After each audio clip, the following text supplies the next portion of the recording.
Under the blistering Georgia sun, Maya Jackson pumped gas into her beat-up sedan, her sundress swaying in the sticky breeze. Two white cops, Dale Harper and Vince Rawls, swaggered over, snickering as they tugged her skirt. She flipped them off, and they slammed her against the car, cuffs gleaming. Suddenly, sirens screamed, an SUV roared in, and Maya flashed a CIA badge. The stunned cops were cuffed instead, humiliated. Victory? Not quite. Something sinister brews beneath. What chaos awaits her now? Before we dive in, let me know where you're watching from, and if you stand for justice, hit like and subscribe for more gripping tales exposing corruption. The sun dipped low over the cracked asphalt of rural Georgia, casting jagged shadows across the gas station lot where Maya Jackson had just turned the tables on officers Dale Harper and Vince Rawls. Sweat beaded on her forehead as she leaned against the hood of her dusty sedan, the faint hum of cicadas filling the air.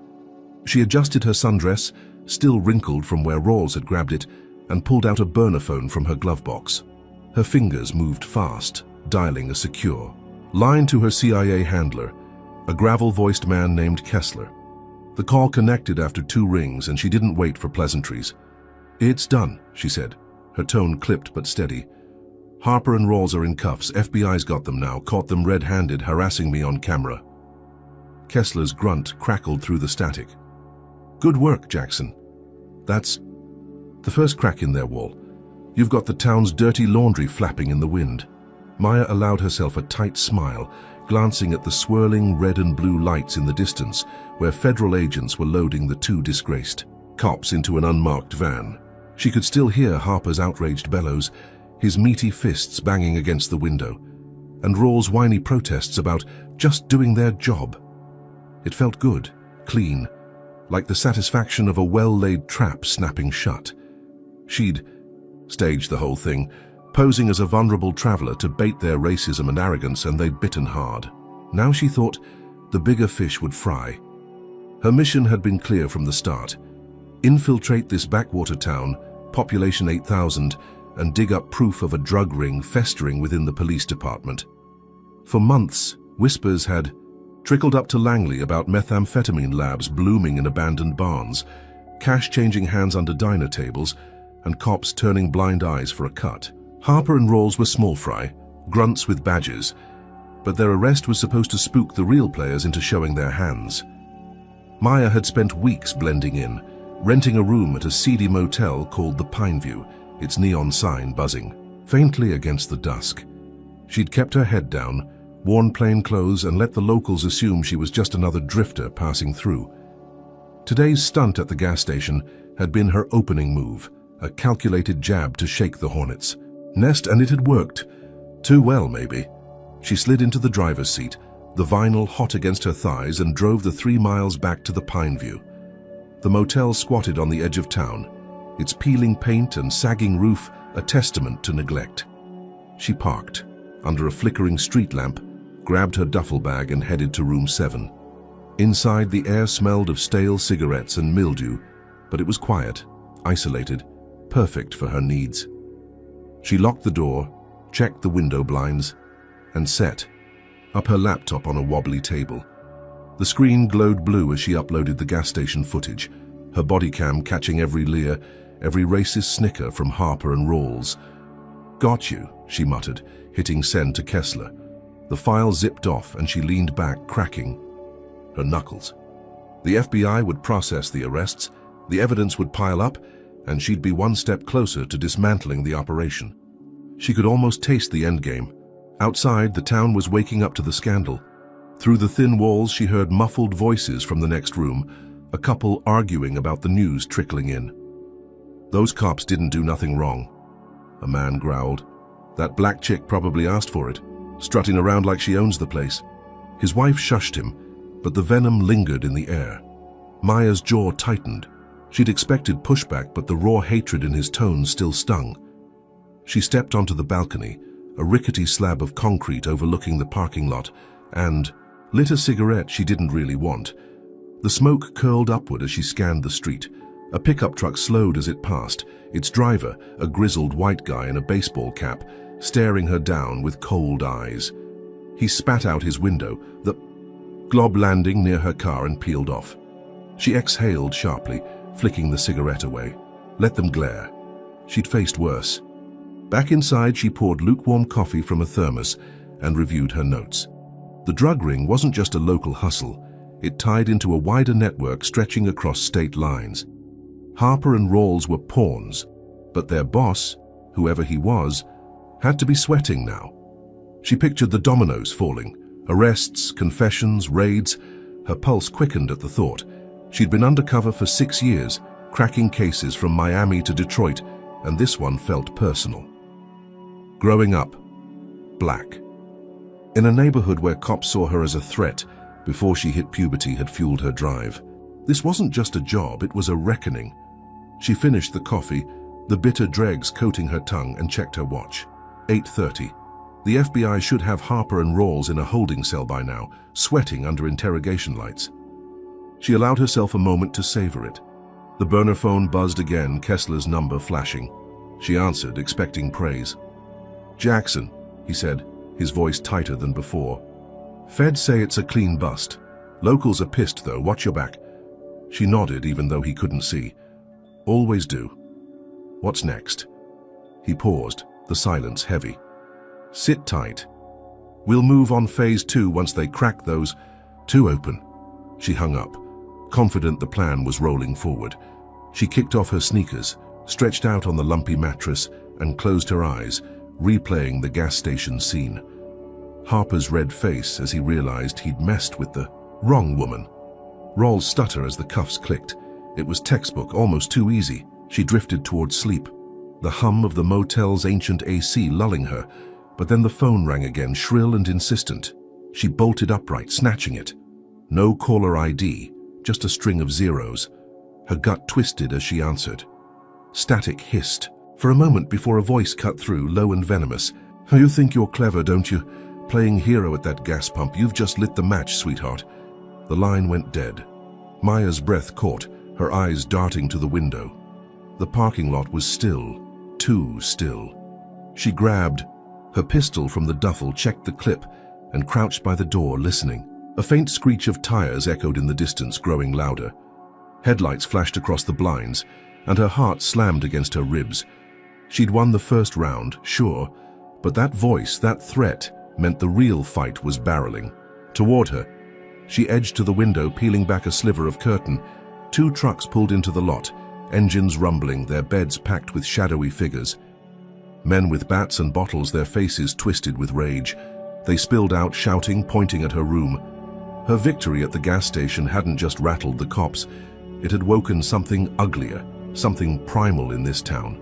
She gripped the gun tighter, her mind racing. The FBI had Harper and Rawls, but whoever was behind this wasn't scared. They were pissed, and they knew exactly where she was. The illusion of control she'd clung to shattered as glass exploded somewhere. Down the hall, the mob's roar swallowing the night. The night air thickened with menace as Maya Jackson crouched by the motel door, pistol clenched in her sweating palms. The screech of tires had morphed into a guttural roar outside the Pineview, headlights slashing through the blinds like knives. She peeked out, her stomach lurching at the sight. 2 pickup trucks disgorged a dozen men, their silhouettes hulking against the sodium glow of the street lamp. Bats swung lazily in their hands, bottles glinted with amber liquid, and their voices rose in a jagged chorus of hate. "Get that black bitch out here," one bellowed, his drawl dripping with venom. "She don't belong in our town," another snarled, hurling a brick that shattered a window down the hall. Glass sprayed like shrapnel, and Maya flinched, her pulse hammering. This wasn't just anger over Harper and Rawls. This was a lynching in the making, fueled by the raw, festering racism she dared to poke. She bolted to the bed, shoving her laptop and burner phone into her duffel. The mob's chants grew louder, a rhythmic thud of boots on gravel closing in. "Teach her a lesson," someone barked, and a Molotov cocktail sailed through the busted window, exploding in a bloom of fire across the carpet. Flames licked up the walls, smoke stinging her eyes as she yanked the door's deadbolt free. No time to think, just move. She slung the bag over her shoulder and darted into the hallway, the heat chasing her heels. The mob hadn't reached her room yet, their shouts still echoing from the lot. Could she slip out unnoticed? She sprinted toward the back exit, her sneakers slapping the warped linoleum, and burst through a rusted screen door into the humid night. Behind the motel, a scraggly patch of woods loomed, pines clawing at the sky. Maya plunged in, branches snagging her sundress as she wove through the undergrowth. Her breath rasped, but she didn't stop until she stumbled into a derelict woodshed, its walls sagging with rot. She ducked inside, chest heaving, and pressed herself against a splintered beam. The mob's roar faded to a dull hum, drowned by the chirp of crickets. Had she lost them? She fumbled for her phone, hands trembling, and dialed Kessler. "Mob." "Hit the motel," she whispered when he picked up. "They're out for blood. I need backup now." His voice crackled, tense. "Hang tight, Jackson. I'll get a team there. Stay hidden." She nodded to herself, exhaling. She'd escaped, outsmarted them. The shed's shadows felt like armor, a fleeting shield against the chaos. But then, a twig snapped outside, sharp as a gunshot. Maya froze, her grip tightening on the pistol. Heavy footsteps crunched closer, deliberate, unhurried. A silhouette filled the shed's doorway, broad and menacing, the glint of a sheriff's star catching the moonlight. "Well, well," a deep voice rumbled, thick with menace. "Thought you could run, huh?" The figure stepped in, revealing a man in his 50s, grizzled and towering, his uniform crisp despite the hour. His name tag read Tate, and his smirk curdled her blood. Sheriff Clifton Tate, the law in this town, and, she realized with a jolt, the puppet master behind. Harper and Rawls. "You've been a busy little thing," he drawled, cracking his knuckles. "Messing with my boys, stirring up trouble. Guess you didn't know who you were dealing with." Maya's mind raced. This wasn't some random thug. This was the top dog, the one she'd been hunting. How had he found her so fast? She leveled her gun at his chest, her voice steady despite the sweat trickling down her spine. "Back off, Tate. I've got the feds on speed dial. You're done." He chuckled, a low, guttural sound that sent chills through her. "Feds? Darling, I own this county. Those boys you nabbed? Just the start. You've stepped into my world now." He took a step closer, his boots scuffing the dirt floor, and she saw the glint of a blade at his hip. Was he bluffing? Or did he really have the power to bury her? The mob's shouts flared again, closer now, their lights flickering through the trees. Tate tilted his head, listening, then grinned wider. "Hear that? My people don't take kindly to outsiders, especially ones who don't know their place. You're gonna wish you'd stayed in whatever city you crawled out of." Maya's jaw clenched. Their place? The racism wasn't just in the mob. It oozed from Tate himself, a man who saw her skin as a crime. She'd escaped the fire, sure, but this was no victory. Her win at the gas station had painted a target on her back, and Tate wasn't some grunt she could outmaneuver. He was the system here, untouchable, and he'd tracked her down like prey. She edged toward the shed's back wall, gun still trained on him, searching for an out. Could she stall him until Kessler's team arrived? "You're a coward," she spat, buying time. "Hiding behind your badge while your goons do the dirty work." His eyes narrowed, but his smirk didn't fade. "Coward? No sugar, smart, you'll see soon enough." He whistled, sharp and piercing, and the mob's roar surged, footsteps pounding toward the shed. Maya's heart sank. Backup wasn't coming fast enough, and Tate knew it. Her escape had been a mirage, a fleeting hope snatched away by a man who thrived on control. As the first silhouettes appeared in the trees, bats raised, she braced herself. What had she unleashed by poking this beast? Now let's hear from you. Comment number 1 if you think Maya should have seen this mob coming, or number 2 if you'd have fought Tate right there. If you're raging at this town's racism like I am, smash that like button and hit subscribe. For more twists exposing corruption's ugly face. What's your take? Could Maya outrun this storm, or is she already drowning? Next up, will her CIA smarts save her, or will Tate's dirty tricks bury her deeper? Stick around to find out. Maya Jackson's lungs burned as she stumbled through the pine thicket, the mob's shouts fading into a distant growl behind her. Sheriff Clifton Tate's whistle still echoed in her ears. His smug grin seared into her mind as she bolted from the woodshed. Branches clawed at her arms, ripping her sundress, but she didn't stop until she hit a dirt road 3 miles from the Pineview. Her pistol hung heavy in her hand, her duffel slung awkwardly over her shoulder, the laptop inside, banging against her hip. The air was thick, humid, pressing down on her like a weight, but she kept moving, her sneakers crunching gravel until she spotted a flicker of light ahead. A safe house, she thought, a CIA bolt hole she'd scouted weeks ago, tucked behind a crumbling barn. It was just a shack with peeling paint and a tin roof, but it had a lock and a signal booster. She'd make it work. She slipped inside, slamming the door and wedging a chair under the knob.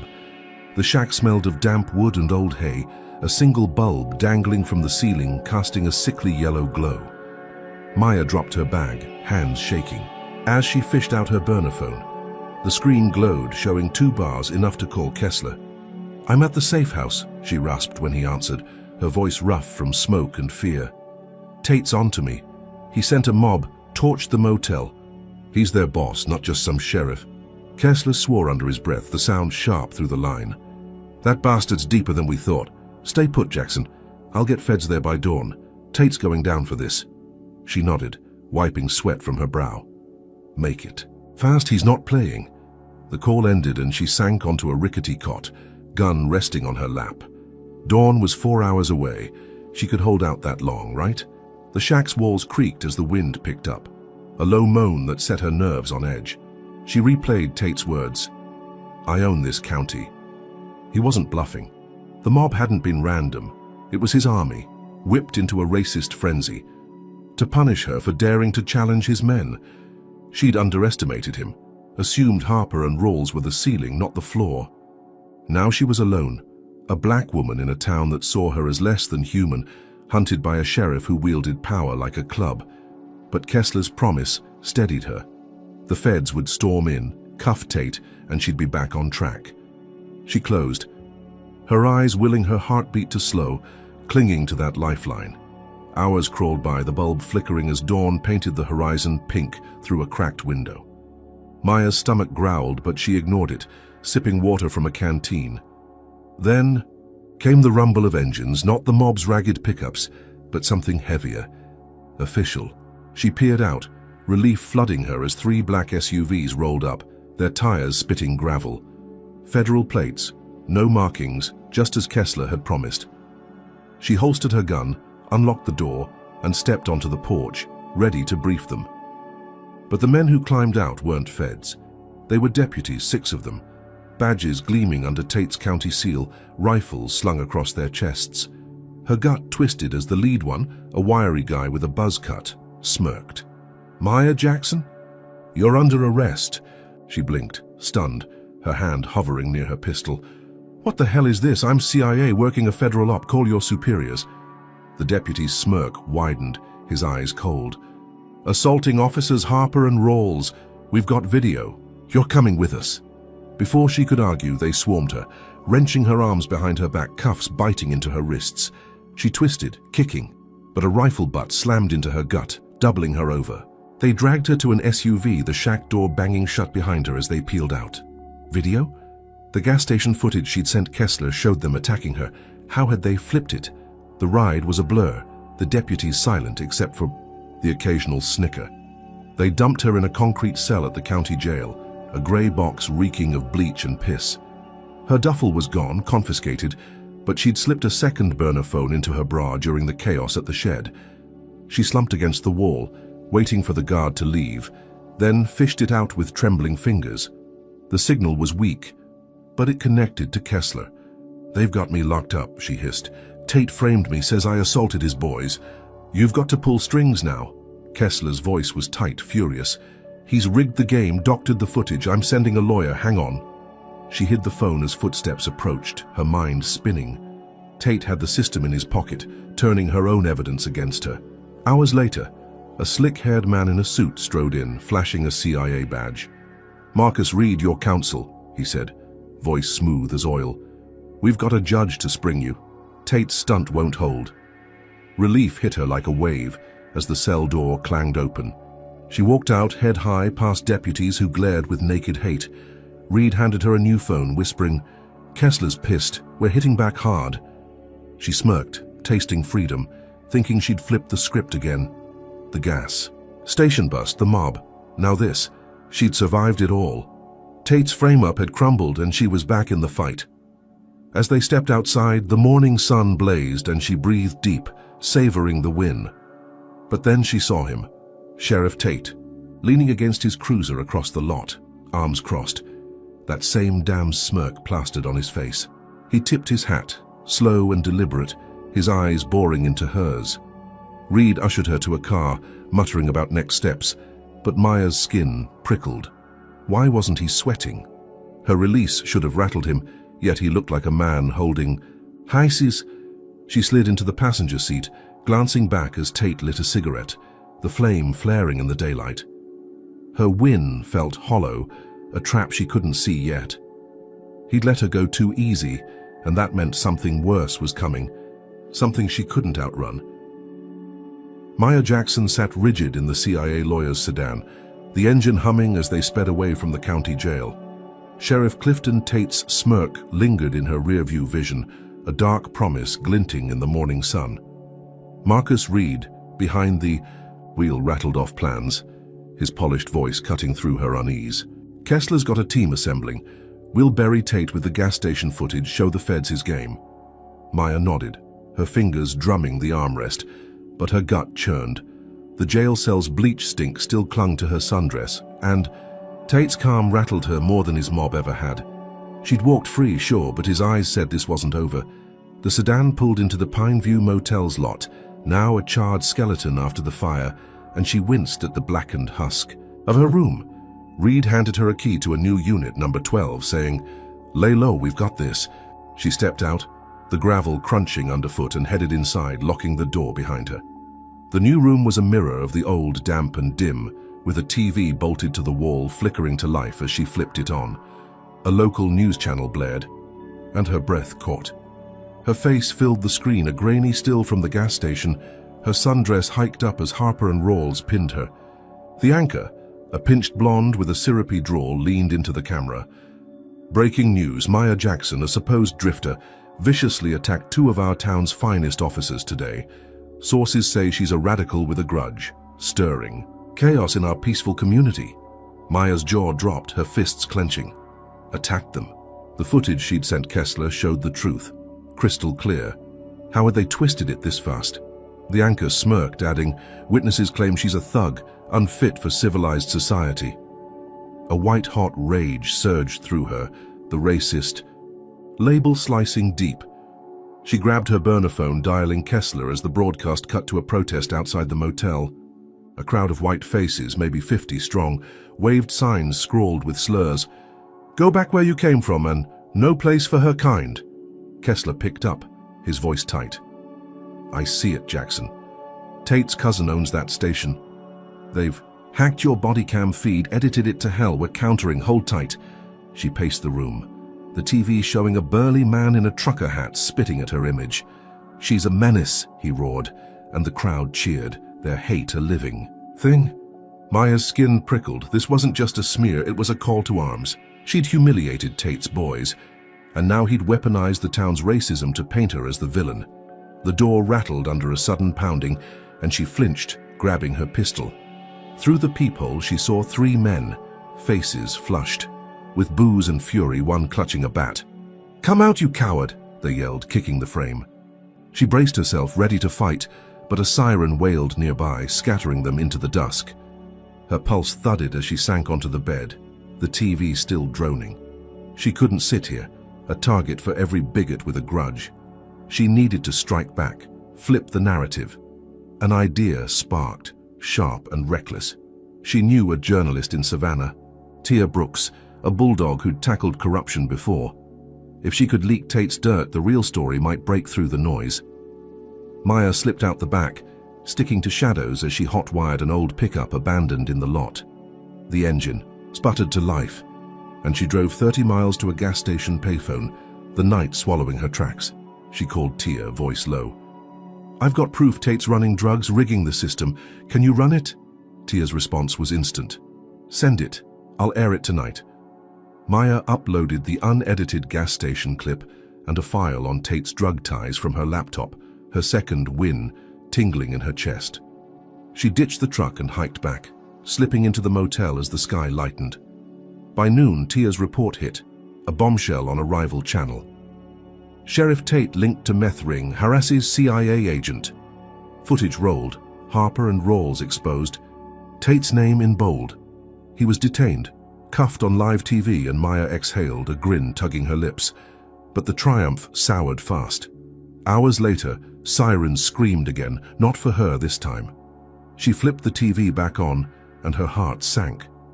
Tia's studio was a smoking ruin, flames licking the sky as a reporter stammered, "Arson suspected after a damning exposé." The camera panned to a crowd, the same protesters from earlier, chanting Tate's name like a hero. "She lied!" they screamed, hurling rocks at firefighters. Tia was gone, vanished, no word on her fate. Maya's stomach twisted. Her leak had hit hard, but Tate's retaliation hit harder. Then the news ticker flashed. Sheriff Tate released. Evidence under review. He strode out of the station, free again, his grin wider than ever as he faced the cameras. That agent's a fraud. She'll pay for her lies. Maya's hands shook as she clutched the phone, dialing Kessler again. Tia's studio's gone, Tate's out. What the hell happened? His silence stretched. Then he growled. He's got pull. Deeper than we thought. They torched it to. Kill the story, stay sharp. The line cut and she stared at the screen, Tate's voice echoing. She'll pay. The crowd outside swelled, their chants now a war cry, signs swapped for torches. Her counterattack had backfired, lighting a match under a town already primed to burn. She'd thought she'd regained control, but Tate had turned her weapon into his, and the cost was rising. The motel walls closed in, the air thick with smoke from a fire she'd unwittingly fed. Now, let's get your take. Comment number 1 if you think Maya should have kept that leak quiet, or number 2 if you'd have risked it too. If this racist smear's got you boiling, hit like and subscribe to catch every twist of this fight. Was Tia's fate a shock, or did you see Tate's claws coming? Next up, how far will he go to break Maya? And can she protect what's left? Stay tuned for the reckoning. Maya Jackson stood frozen in the Pineview Motel's smoky room, the TV's glow casting jagged shadows across her face as Sheriff Clifton Tate's taunt, "She'll pay," looped in her mind. The torched studio, Tia's disappearance, and the mob's escalating fury outside were a gut punch, but a new dread clawed at her. Her burner phone buzzed, the screen flashing an unknown Atlanta number. She answered, her voice a rasp. "Who's this?" A shaky sob crackled through. "Maya, it's Lena. They're after me." Her sister's panic hit like a freight train. "They posted my address online, called me your niggerkin. I'm scared." Maya's blood ran cold, the racist slur echoing the mob's hate. Tate wasn't just coming for her. He was striking deeper. She grabbed her duffel, the pistol's weight a grim comfort, and bolted from the motel. The night swallowed her as she hotwired another junker from the lot, an old Chevy with a coughing engine. Atlanta was 300 miles north, a 4-hour haul if she floored it. She did, the speedometer climbing past 90, tires screaming on the empty highway. Her mind raced faster than the car. Lena, her baby sister, 28, and a nurse had nothing to do with this. They'd grown up dodging cops in a crumbling neighborhood, promising each other a way out. Maya had made it, but now her fight had dragged Lena into the crosshairs. She dialed Kessler mid-drive, the phone wedged against her shoulder. "Tate's targeting my sister," she snapped. "Get her out now." He swore, promising a team, but the line cut as she hit a dead zone. The city skyline loomed at 2 a.m., sodium lights smearing the windshield. Lena's apartment sat in a quiet suburb, a brick box with peeling trim. Maya parked a block away, scanning the shadows. A black SUV idled across the street, its engine off, windows dark. Her gut screamed trouble, but she crept closer, pistol drawn. She texted Lena, "Back door now." Seconds later, her sister slipped out, a duffel slung over her scrubs, eyes wide with terror. "They've been circling all night," Lena whispered, clutching Maya's arm. "Said they'd make you pay through me." Maya hustled her to the Chevy, relief flickering as they peeled out. She knew a safe house 2 hours east, an old farm off the grid. They'd hole up there, wait for Kessler's team. She'd saved her, hadn't she? The highway stretched dark and endless, Lena's breathing steadying beside her. Maya kept one eye on the rear view, the other on the road. At a gas station 50 miles out, she pulled over to refuel, the night still as death. Lena stepped out to stretch, and Maya's phone buzzed again, Kessler this time. "Team's en route," he said, "ETA 30 minutes. She exhaled, leaning against the pump, the nozzle clicking as it filled the tank. They'd made it. She'd outrun Tate's reach, protected what mattered most. But then, headlights flared behind her, a pickup roaring into the lot, its bed packed, with men in hoods. Her heart stopped as one lobbed a Molotov cocktail, the bottle arcing straight for the Chevy. The explosion rocked the night, flames swallowing the car in a blinding roar. Maya dove, tackling Lena to the asphalt as glass rained down. Screams split the air, her sister's and her own, as the attackers leapt from the truck, crowbars gleaming. "That's for your uppity sister," one bellowed, slashing at Lena's. Honda parked nearby, scrawling "nigger lover" in red paint across the hood. Maya fired twice, dropping one, scattering the rest, but the fire raged, licking toward the safe house plan in her mind. She dragged Lena away, her sister's arm, blistered from a stray ember, tears streaking her face. "I can't lose you," Lena sobbed, and Maya's chest cracked open, guilt and rage warring inside her.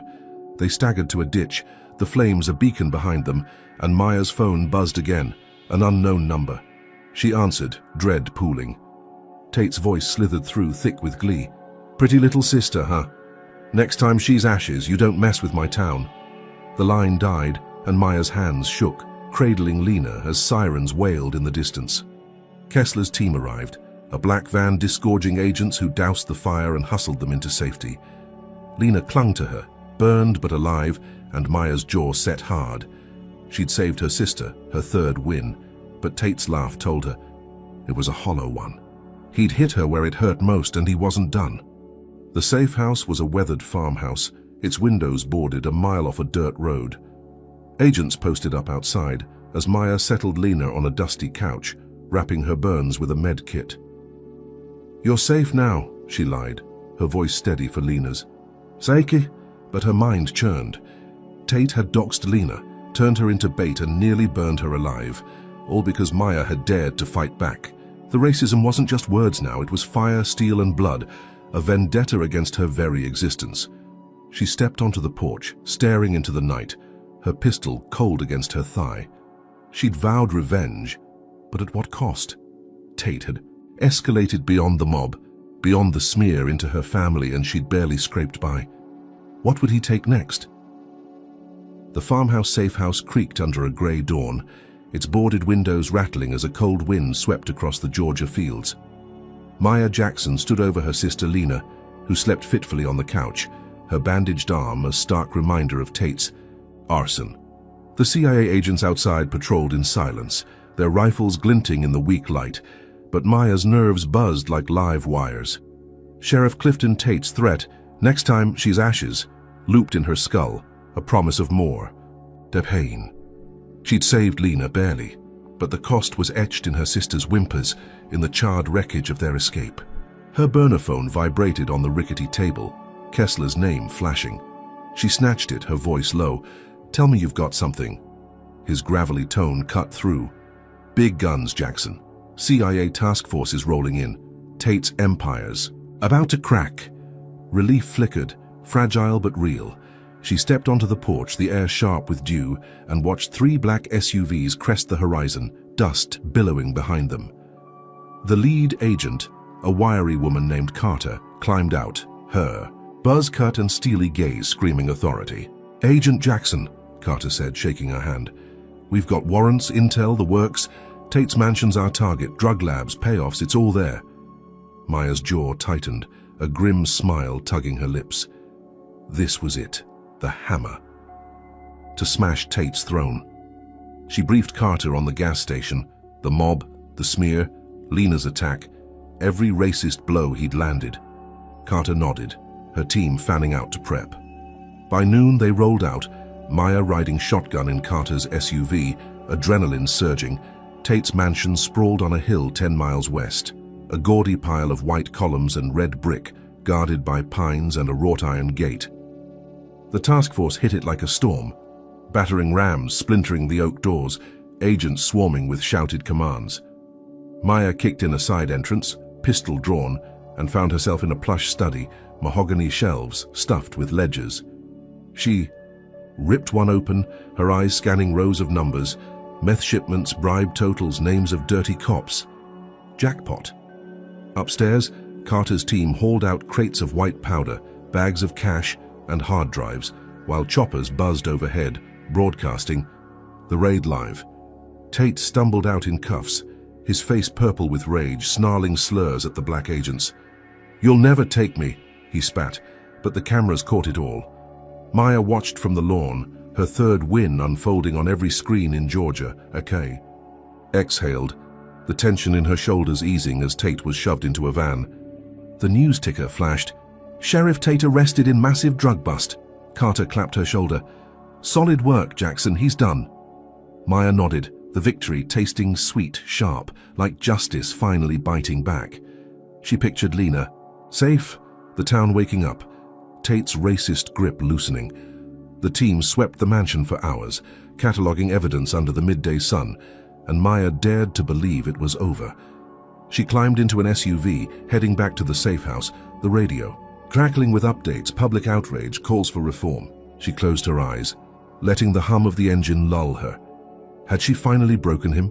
But the peace shattered 3 hours later. She'd barely stepped into the farmhouse, kissing Lena's forehead, when her phone buzzed with Kessler's panicked voice. "Tate's out. Lawyer pulled strings, evidence mishandled. Get out now." Her stomach dropped, the room spinning. Out? She flipped on the TV, and there he was, strutting from the jail, his smirk a blade. "Planted lies," he told reporters. "That black wannabe hero's finished." Before she could process it, a deafening boom shook the earth. She ran outside, smoke rising from the horizon where the task force base sat 5 miles away. Carter's voice crackled over a radio, frantic. "Bomb, 2 agents down!" Then static. Maya's knees buckled, the air thick with ash and betrayal. Lena grabbed her arm, eyes wide. "What's happening?" Maya couldn't answer, her ears ringing as the radio hissed back to life. Tate's voice cut through, hijacked and gleeful. "You're next, princess. Should have stayed in your lane." The line died and Maya's hands shook, rage boiling over. 2 agents dead, her team crippled, and Tate free, mocking her race like a trophy. The mansion raid, her win, had been a mirage, a setup for this gut punch. She'd thought the feds would end it, but Tate's reach stretched beyond bars, his racism a weapon that kept swinging. She pulled Lena close, whispering, "We're moving," as helicopters buzzed overhead searching for survivors. The safe house felt like a trap now, its walls too thin against Tate's wrath. Maya packed their gear, her mind racing. He'd bombed her back up, turned her triumph to rubble, and danced away untouched. The agent's screams echoed in her head, their blood on her hands because she'd dared to fight. She'd underestimated him again, assumed the system would hold, but it bent for him, not her. As they slipped into the night, Lena trembling beside her, Maya's resolve hardened. Tate wanted her broken, but she'd burn his world down first. Yet his laugh lingered, a promise of worse to come. How deep did his power run? Now let's hear your voice. Comment number 1, if you'd have trusted the feds like Maya, or number 2, if you'd have seen Tate's escape coming a mile away. If this bombing's got your blood pumping, hit like and subscribe to ride this roller coaster to the end. Was Tate's counterstrike a shock, or did his smirk tip you off? Next up, will Maya's fight turn inward, or can she claw back from this abyss? Don't miss what's brewing. The night swallowed Maya Jackson and her sister Lena as they fled the farmhouse safe house. The distant plume of smoke from the bombed CIA task force base, a grim marker on the horizon. The old Chevy's engine sputtered, its headlights carving, a shaky path through Georgia's backroads. Lena's bandaged arm rested limp in her lap, her breath shallow with shock, while Maya gripped the wheel, her knuckles whitening. Sheriff Clifton Tate's voice, "You're next, princess," rang in her ears, a taunt laced with racist venom that fueled her fury. 2 agents dead, her team shattered, and Tate free again, his bomb a middle finger to her fight. She'd thought the feds were her lifeline, but now she doubted everything. Her burner phone buzzed, Kessler's number flashing. She answered, voice tight. What now? His gravelly tone was clipped, unnaturally sharp. Stand down, Jackson. That's an order. Political heat's too high. Tate's got friends in D.C. pulling strings. We're pausing the op. Maya's stomach lurched, the words a punch. Stand down, he just killed our people. Lena's burned, I'm hunted, and you're bailing. Kessler sighed, heavy and final. It's bigger than you. Stay off grid. Let it cool, that's all I've got. The line went dead and she hurled the phone against the dash, plastic cracking. Lena flinched, whispering, What's wrong? Maya's jaw clenched. They're abandoning us. She'd trusted Kessler, her handler of 6 years, but his tone screamed cowardice, or worse. Was he compromised?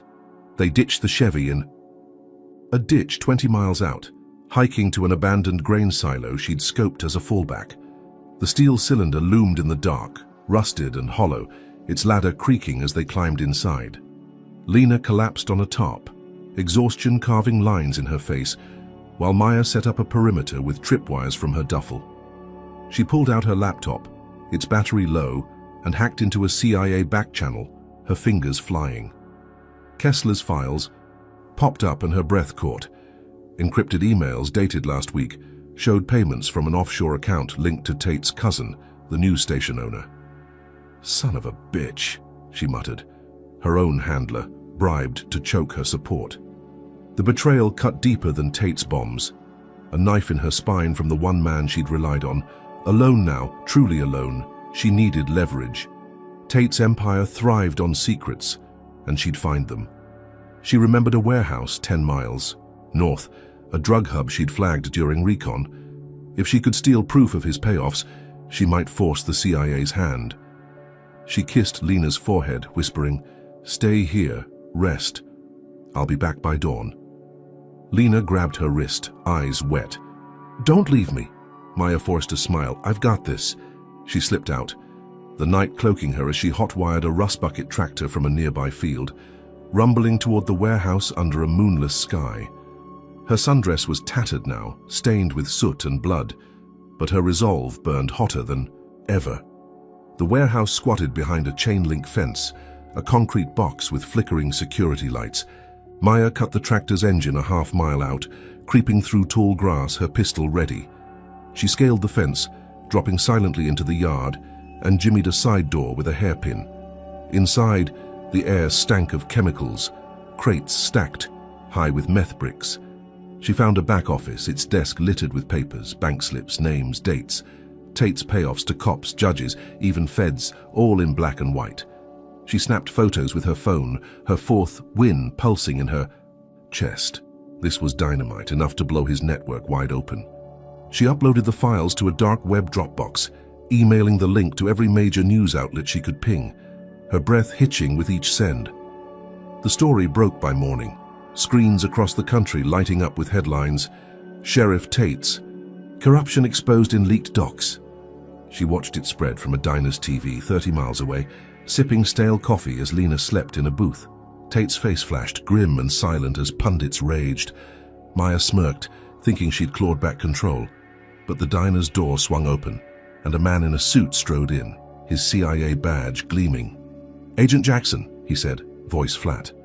You're suspended, effective now. Rogue actions leaking classified intel.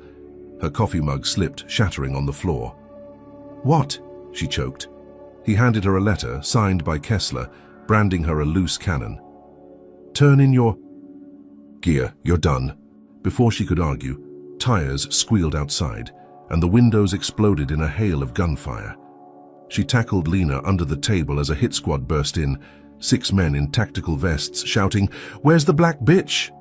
Bullets tore through the diner, glass and wood splintering, the racist slur a whip crack in the chaos. Maya fired back, dropping 2, her training kicking in as she dragged Lena toward the kitchen.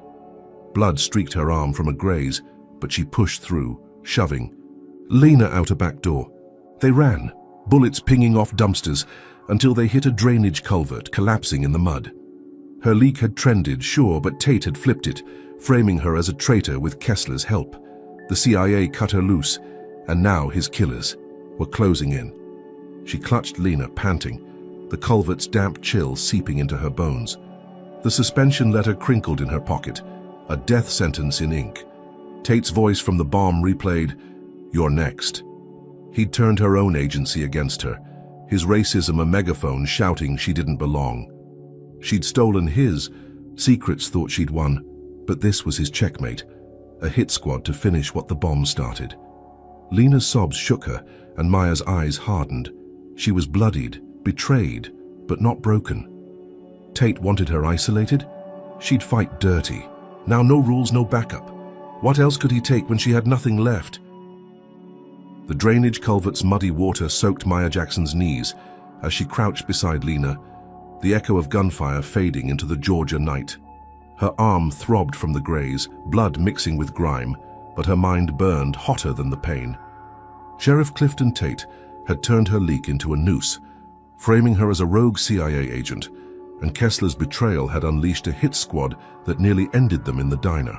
Lena's quiet sobs cut through the silence, her bandaged arm trembling against Maya's side. The suspension letter crumpled in her pocket felt like a death warrant, but she wouldn't break. Tate wanted her isolated, hunted, erased.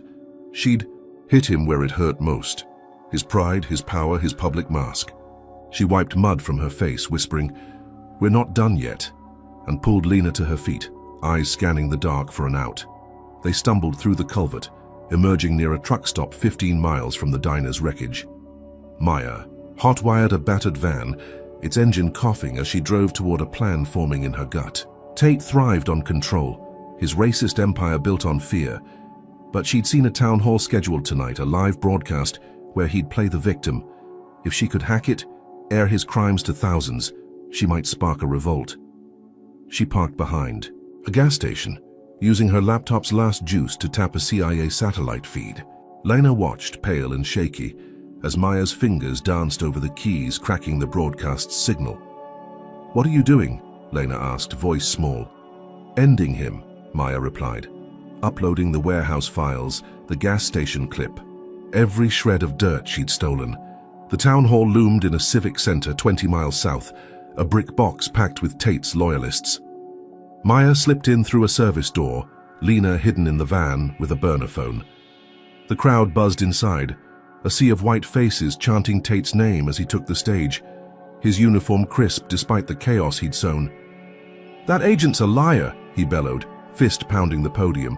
"She framed me, but I'm still here." The feed cut and Maya's hack hit, her fifth win exploding across the screen. His voice swapped for hers, a pre-recorded confession. "Tate runs drugs, kills feds, targets me because I'm black and won't bow." The warehouse docs flashed, payoffs in bold, followed by the gas station footage, unedited and raw. Gasps rippled through the room, then shouts, fists rising. Chaos erupted. A burly man in a plaid shirt lunged at Tate, screaming, "You sold us out!" Others joined, chairs toppled and fists flew as the crowd turned. Maya watched from the wings, heart pounding, as deputies dragged Tate off stage, his face bloodied, cuffs snapping on. The broadcast beamed it live, thousands seeing his fall, phones lighting up with outrage. She slipped out, adrenaline surging, thinking she'd flipped the script. Back in the van, Lena hugged her, tears streaming. "Did it work?" Maya nodded, a grin breaking through. "They've got him now." She drove them to an abandoned mill 30 miles east, its rusted gears groaning in the wind, a hideout to catch their breath. The news blared on a stolen radio. "Tate arrested amid riot." She exhaled, daring to hope. Had she finally cracked his armor? But dawn brought a nightmare. The radio crackled, a reporter's voice trembling. "Violence erupts after Tate's arrest. Militia storms town targeting minorities in revenge." Maya's stomach dropped as footage streamed online, her phone shaking in her hand. Men in camo, Tate's loyalists, rampaged through streets, lynching her supporters in a racist frenzy. A black shopkeeper hung from a lamppost, a sign reading, "Her lies," pinned to his chest. A Latina woman's store burned, her screams drowned by cheers. The militia broadcast it live, their leader, a scarred thug snarling, "This is for Tate cleaning up that black bitch's mess." Maya's breath hitched, guilt clawing her throat. Her exposure had sparked this, her win, a match to a powder keg. Tate's face flashed next, not in cuffs but free, his grin a blade on the screen. "She thought she'd win," he said, voice dripping venom. "Now she'll hunt her last." He'd slipped custody, his militia springing him, and turned her, triumph, into a bloodbath. The mill's walls closed in as Lena clutched her, sobbing, "This is because of us?" Maya's fists balled, rage and despair warring. She'd hacked the town hall, thought she'd rallied the people, but Tate twisted it, his racism a wildfire she couldn't douse. The radio cut to a militia vow, "We're coming for her." Her supporters dangled from ropes, their deaths a message etched in hate, and she realized she'd misjudged the beast. What had she unleashed? She reloaded her pistol, the click loud in the mill's silence, her mind racing. Tate's escape wasn't just luck. He had an army, a network she'd barely scratched. Her leak had hit hard, but he'd hit harder, turning her fight into a massacre. She'd thought public outrage would cage him, but it freed his worst instincts, and now the body count was hers to bear. Lena's eyes begged for safety, but Maya knew they couldn't run forever. Tate wanted her to see this, to break under the weight. She wouldn't. She'd fight even if it killed her. But as the mill's shadows deepened, his threat loomed. How much more could she lose? Now let's get your pulse racing. Comment number 1, if you'd have hacked that broadcast like Maya, or number 2, if you think she should have laid low instead. If this militia's racist rampage has you fired up, smash like and subscribe for the next blow in this saga. Did Tate's escape blindside you, or was his venom too deep to cage? Coming up, will Maya dodge his next trap, or is she already snared? Brace yourself for the fallout. The abandoned mill's rusted walls groaned under a slate-grey sky as Maya Jackson reloaded her pistol, the metallic clicks sharp against the hum of distant sirens. Lena huddled nearby, her bandaged arm trembling, eyes hollow from the news of Tate's militia lynching their supporters. Sheriff Clifton Tate's escape and the racist massacre that followed her town hall hack weighed on Maya like a stone, each death a jab at her resolve. Her phone buzzed, the screen cracked but glowing, with a text from an unknown number. "Lena's hurt. Need you at old factory 5 miles north. Hurry!" Her gut screamed trap, but Lena's gasp beside her, real raw, clashed with the message. Was it a lie to lure her out? She dialed the number, but it rang dead. Tate's game. She knew it, yet the slim chance it was true gnawed at her. "Lena, stay here," Maya said, voice firm despite the quake in her chest. "Lock the door, don't move." Lena grabbed her wrist, tears spilling. "Don't go, it's him." Maya pried her off, kissing her forehead. "I'll be back, promise." She slipped out, the mill's shadow swallowing her as she hot-wired. A dirt bike from a shed, its engine snarling to life. The factory was a derelict husk, 5 miles through pine-choked trails, its smokestacks jagged against the dusk. She gunned the bike, wind tearing at her tattered sundress, every mile a gamble. If Lena was safe here, Tate wanted Maya alone, exposed. Her pistol bounced against her thigh, a slim shield against whatever waited. The factory loomed, a concrete tomb ringed by shattered windows, its yard littered with rusted barrels. She ditched the bike behind a dumpster, creeping closer, senses razor-sharp. The air stank of oil and rot, silence pressing down until a faint whimper broke it. Lena. She edged inside, gun raised, and found nothing but echoes bouncing off cracked walls. Then boots scuffed behind her and she spun, too late. 5 men in militia gear materialized, faces masked, crowbars and chains in hand. "Got her!" one barked, lunging. Tate's trap snapped shut, no Lena, just his goons. She fired, dropping one, but a chain lashed her wrist, sending the pistol skittering. They swarmed, fists slamming her ribs, a knee cracking her jaw. "Black. Trash thinks she's tough," they jeered. Their racism a venomous thread in every blow. They dragged her, bloodied and gasping, to a loading dock, its floor pocked with grease stains. A pit yawned below, 10 feet deep, lined with jagged rebar. "Tate says hi," the leader sneered, shoving her over the edge. She hit the bottom hard, ankle twisting, a scream ripping free as pain exploded up her leg. They laughed, tossing dirt, and bottles down, taunting. Crawl out, subhuman. Her vision blurred, but she clawed at the walls, fingers scraping concrete, finding a shard of glass from a shattered beer bottle. Rage surged, drowning the agony. She'd die fighting, not begging. When a thug leaned over, gloating, she lunged, slashing his throat with the shard.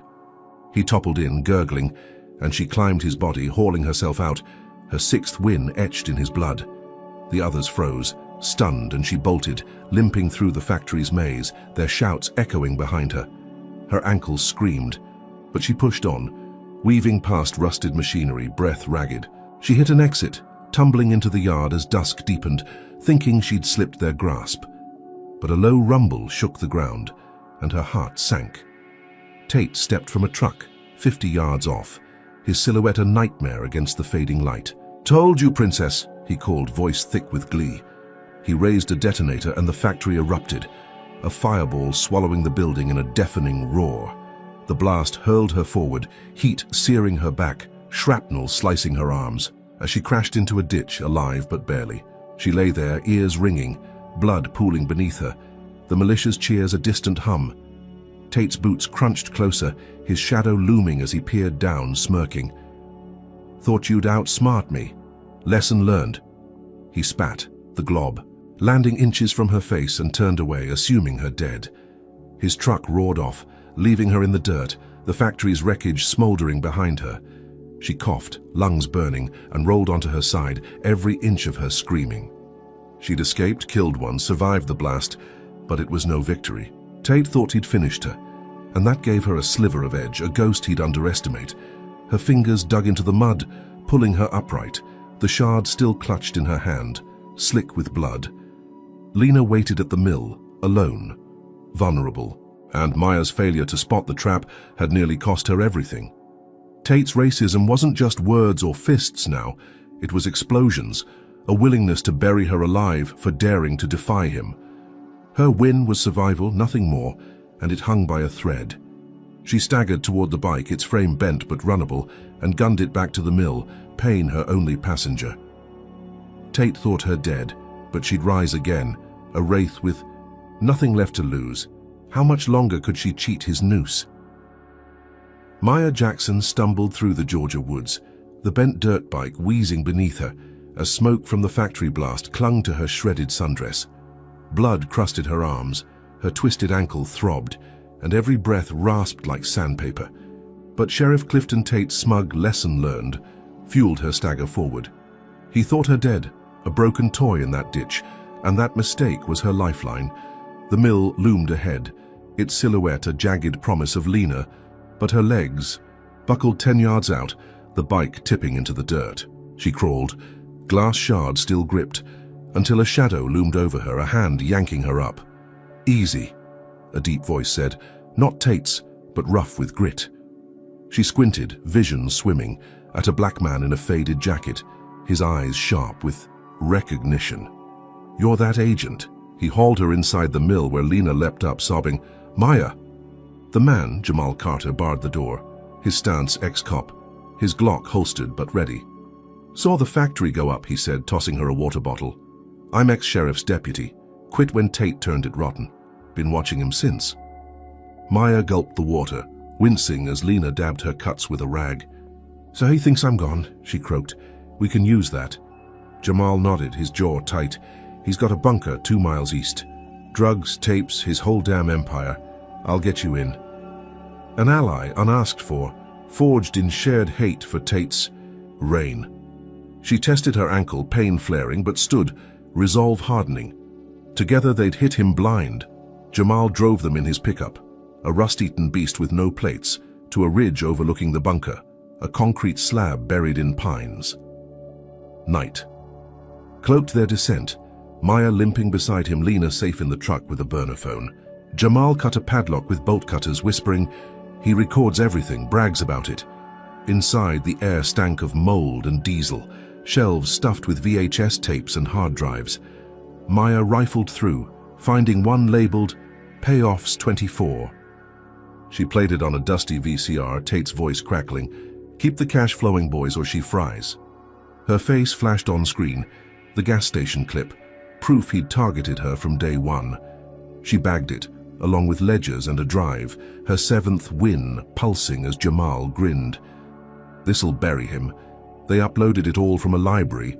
Wi-Fi 15 miles away, Maya's fingers trembling as she hit send to every federal desk she could ping. By dawn, the news erupted. Tate's secret tapes leak, drug empire exposed. Clips aired, his voice damning him, feds vowing action. She watched from a diner, Jamal sipping coffee beside her, Lena nibbling toast. Tate was arrested again, this time on live TV, his mansion raided anew, his face a mask of fury. "That black traitor set me up," he snarled, cuffs glinting. Maya dared to breathe, her alliance with Jamal paying off. The mill's shadows faded from her mind, replaced by a flicker of hope. Had they finally pinned him? But dusk brought the hammer. Jamal's phone rang, his sister's voice shrieking, "They're here," before cutting to static. He paled, bolting for the truck, Maya and Lena trailing. They roared 40 miles to his family's trailer, a tin box off a dirt road, and found it engulfed in flames. Militiamen circled, laughing. "Traitors kin pay too." Jamal charged, gun blazing, dropping two, but a shotgun blast tore his leg, felling him. Maya fired back, shielding Lena as Tate's voice crackled over a megaphone. From a hill. "Thought you'd hide, princess?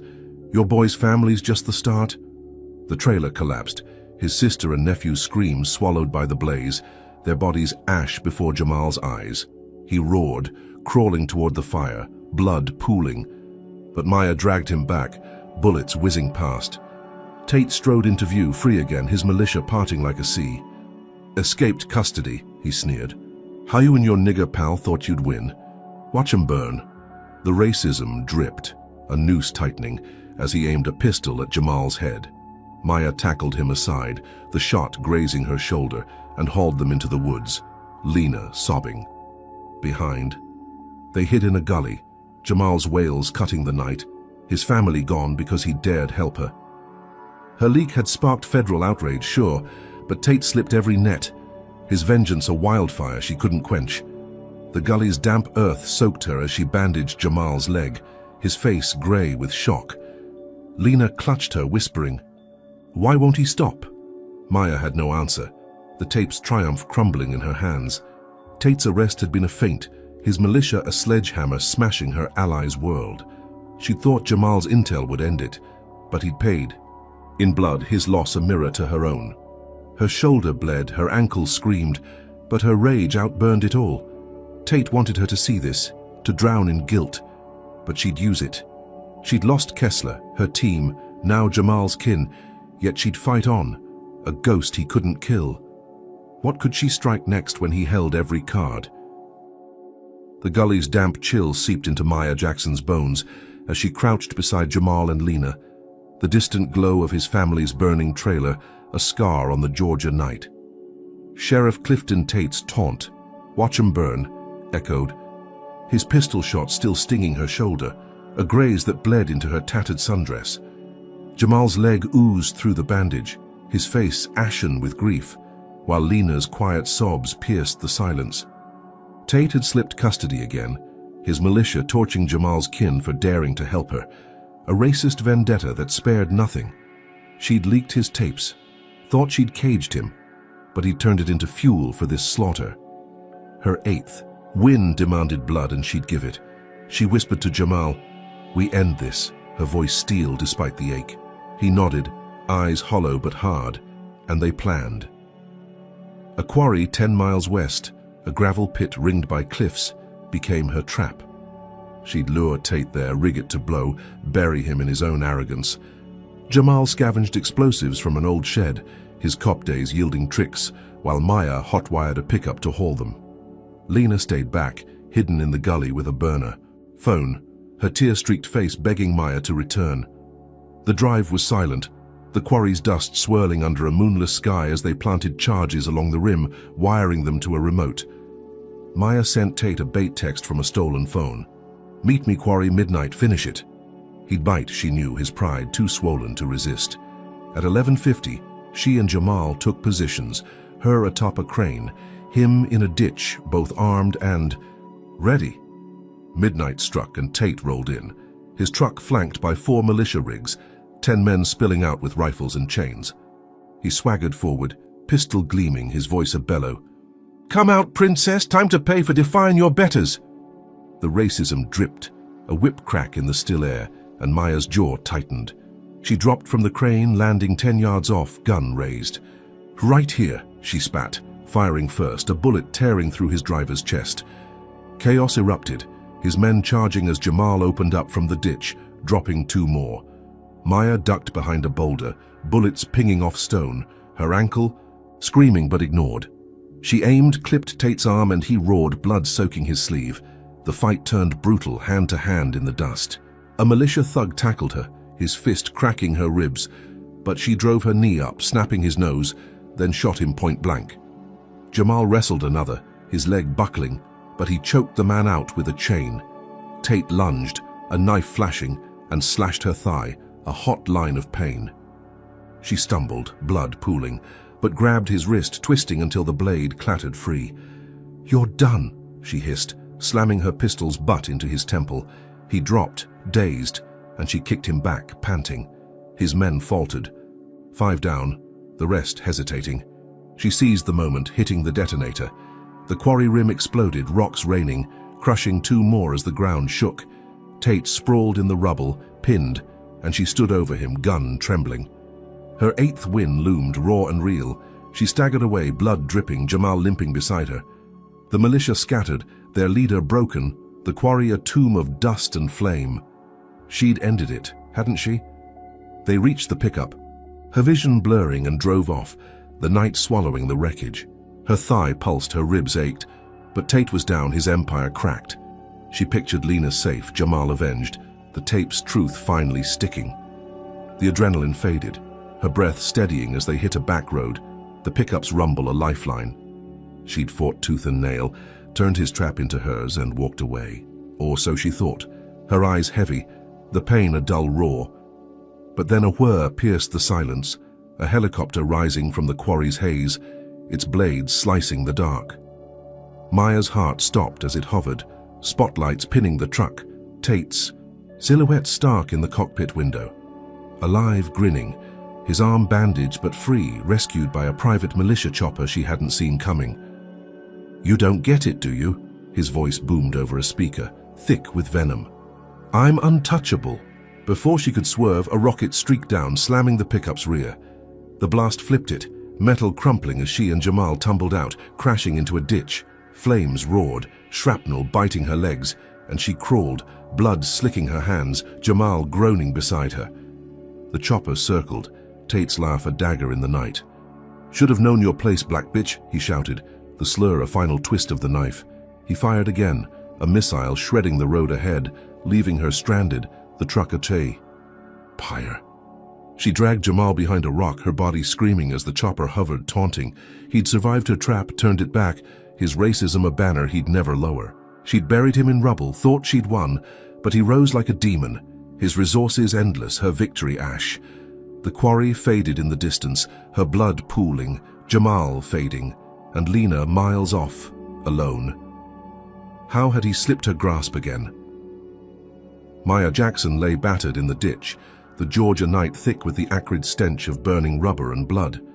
The quarry's dust still swirled, a graveyard where she'd buried Sheriff Clifton Tate, only for his helicopter to claw him back, rocket blasting her pickup into a twisted heap. Her thigh oozed from his knife, her shoulder stung from the graze, and shrapnel peppered her legs. But she dragged Jamal's limp form behind a rock, his pulse faint under her trembling fingers. Lena waited miles away, alone, and Tate's taunt, "Should have known your place," rang like a death knell. He hovered above, untouchable, his malicious spotlight pinning her in the dark. She'd fought him to a standstill, thought she'd won, but he'd risen again, a hydra with endless heads. Her body screamed, yet her mind sharpened, one last play flickering to life. She fumbled for her cracked phone, its screen spider-webbed, but glowing and hit record, blood smearing the glass. "This is Agent Maya Jackson," she rasped, voice raw but steady. "Tate's a drug lord, a killer, rigged the system with racism to bury me. Warehouse tapes, mansion raids, it's all true." He bombed feds, burned my sister's life, lynched a town. Don't let him win. She uploaded it to a dark web Dropbox, pinging every news desk, every fed she'd ever known. Her 9th win, a desperate Hail Mary. The chopper's roar grew louder, Tate's silhouette looming as she staggered up, dragging Jamal toward a creek bed, her sundress a rag of blood and soot. She'd expose him, even if it killed her. The video hit airwaves by dawn, screens blazing with her bruised face, her words a thunderclap. Sheriff Tate's empire crumbles, headlines screamed, clips of his taped confessions looping beside her plea. Protests flared, feds swarmed Georgia, his mansion sealed, his accounts frozen. Maya collapsed in the creek, Jamal beside her, water soaking their wounds as sirens wailed in the distance. She smiled, faint and fleeting, her breath shallow. The world saw him now, cornered, his racist reign cracking under her final blow. Choppers buzzed, not his this time, but federal, their lights sweeping the quarry's ruin. She'd done it, hadn't she? Her eyes fluttered shut, exhaustion claiming her, the creek's cold a mercy against her pain. But then boots splashed nearby, and her lids snapped open, too late. Shadows loomed, not feds, but Tate's militia, 6 men in black dragging her from the water. Her phone slipped free, sinking as they hauled her up, Jamal groaning behind. Tate stepped forward, alive, his arm in a sling but his grin a blade. "Nice try, princess," he sneered, snatching her chin. "Thought you'd play martyr." She spat blood in his face, weak but defiant, and he laughed, wiping it off. "You're a terrorist now. That video? My spin." He waved a tablet, her confession twisted, edited to paint her as a rogue planting lies, a black radical who'd bombed the feds herself. News tickers shifted. Agent Jackson, terror threat confirmed. Her stomach plummeted, the world flipping. Upside down. He'd framed her, turned her truth into his weapon, his racism a megaphone drowning her out. The militia zip-tied her wrists, Jamal's too, and dragged them to a black van, its doors slamming like a coffin lid. Tate leaned close, breath hot with tobacco. "You defied your betters and now you rot."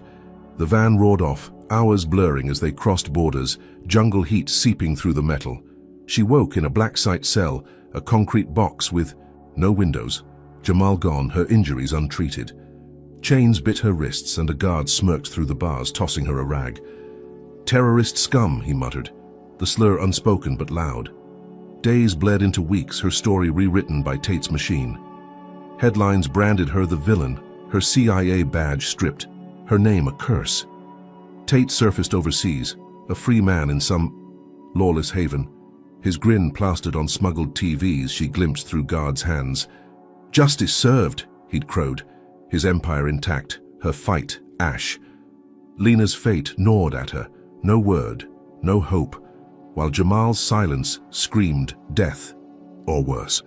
She'd exposed him, rallied the world, but he'd flipped it, his wealth and hate outpacing her every move. The cell's damp walls closed in, her body wasting, yet her eyes burned, unbowed. She'd lost everything, hadn't she? The guard slid a tray of gruel under the door, his boots echoing away, and Maya stared at the ceiling, cracks tracing her fractured fight. She'd started at that gas station, a spark against Tate's darkness, and burned through mobs, smears, bombs, betrayal. Each win had crumbled. Each blow he'd returned harder. His racism a system she couldn't break. Her confession had lit a fire, but he'd doused it with lies, locking her here while he thrived. Justice didn't bend for her. A black woman who dared too much. It bent for him, a monster cloaked in power. Her fingers traced the shackles, cold and final, but a whisper lingered in her mind. One day, somehow, she'd rise. What would it take to claw back from this grave? Maya Jackson's harrowing journey in Police Officers Have Fun, touching the skirt of a black woman, shocked to learn she's a CIA agent, offers raw lessons about resilience, systemic racism, and the cost of fighting power. First, it shows that courage can ignite change, even when the odds stack high. Maya's relentless push against Sheriff Clifton Tate's empire sparked outrage and exposed corruption, proving one voice can ripple through silence. Yet, it also reveals a bitter truth. Systemic racism doesn't bend easily. Tate's ability to twist every victory, arrests, leaks, raids, into her defeat underscores how deeply prejudice embeds in institutions, shielding the powerful while crushing the defiant. Her blackness wasn't just a target, it was fuel for his hate, a lesson in how identity can weaponize injustice. Second, alliances matter, but they're fragile. Jamal's sacrifice and Lena's peril highlight the personal toll of resistance, teaching that no fight is solo, yet every gain risks loss. Finally, the story warns that truth alone isn't enough. Maya's confession rallied the world, only for Tate to flip it, framing her as the villain. It's a stark reminder. Power rewrites narratives and justice demands more than evidence. It demands unyielding will. Her cell-bound end isn't defeat. It's a call to keep clawing, even from the dark. So what's your takeaway?